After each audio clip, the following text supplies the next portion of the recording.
নারী দিবস প্রতিষ্ঠার ১১৫ বছর পরও দেশের নারীরা আইনগতভাবে, পারিবারিকভাবে, কর্মক্ষেত্র সহ সকল ক্ষেত্রে চূড়ান্ত বৈষম্যের শিকার। বর্তমানে যুক্ত হয়েছে নারী বিদ্বেষী কর্মকাণ্ড। নারীর পোশাক, চলাফেরা, খেলাধুলা সবকিছুতে তাকে হেনস্থার শিকার হতে হচ্ছে। নারী নির্যাতন ভয়াবহ রূপ নিয়েছে।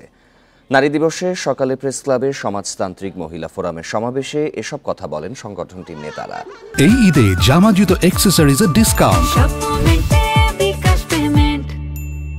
তারা বলেন, শিশু থেকে শুরু করে যে কোনো বয়সী নারী নিরাপত্তাহীনতায় ভুগছে।